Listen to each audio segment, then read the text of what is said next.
তাহলে আমরা যে কিতাবটারে সঙ্গী বানাবো কিতাবটার নাম সবাই বলেন, আমরা যে কিতাবটারে বন্ধু বানাবো এই কিতাবটার নাম, এটা আল্লাহর কিতাব। এই কিতাব সংরক্ষণের দায়িত্ব নিয়েছে কে? এই কিতাবকে কেউ ধ্বংস করতে পারবে? এই কিতাবের পিছু লেগে কেউ সুবিধা করতে পারবে? এই কিতাবের তাফসির কেউ বন্ধ করতে পারবে না, অসম্ভব।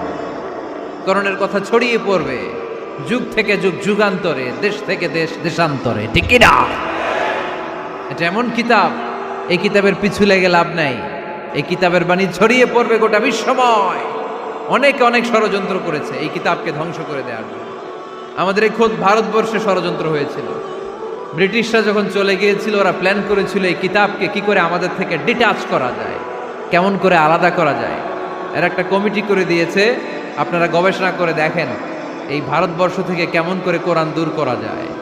তারা বুদ্ধি করে বলল, এক কাজ করি, কারণ তাদের কোরআনের কপিগুলো মসজিদ থেকে বের করে আমরা আগুন দিয়ে জ্বালাই দিব, তাইলেই কোরআন শেষ। কোরআনের কপি যদি আগুন দিয়ে জ্বালায় দেওয়া হয় তাহলে তার পৃথিবীতে কোরআন থাকবে না, না থাকবে?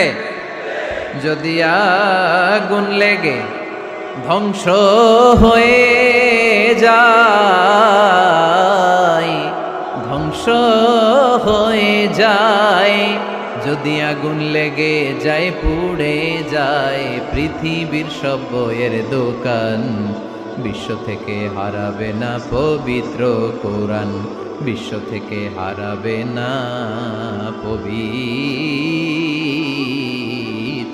কোরআন, ঠিক কি না?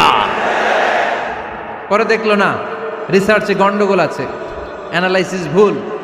আবার নতুন কমিটি পাঠালো তারা ইংল্যান্ড থেকে, 33 সদস্য বিশিষ্ট কমিটি। তারা এসে গবেষণা করে দেখলো না, এই কোরআন আগুনে জ্বালাই দিলে কোরআন দূর হবে না। কারণ আমরা ভারতবর্ষের হেফজখানাগুলোতে যে দেখেছি ছোট্ট বাচ্চারা মাথা দুলিয়ে দুলিয়ে কোরআন পড়ে। কোরআন তারা শুধু কাগজেই লিখে রাখে না, সিনার ভিতরে গেঁথে রাখে। ওই কোরআন মুসলমানদেরকে শিখিয়েছে কে? সে আল্লাহ বললেন, আর রহমানু আল্লামাল কুরআন খালাকাল ইনসান আল্লামাহুল বায়ান।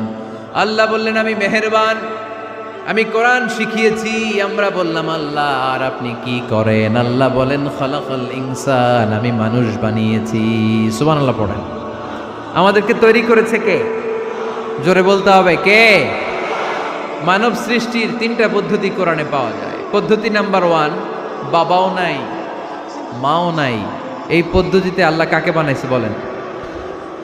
আদম আর হাওয়া আলাইহিস সালাম। এদের বাবা মা ছিল?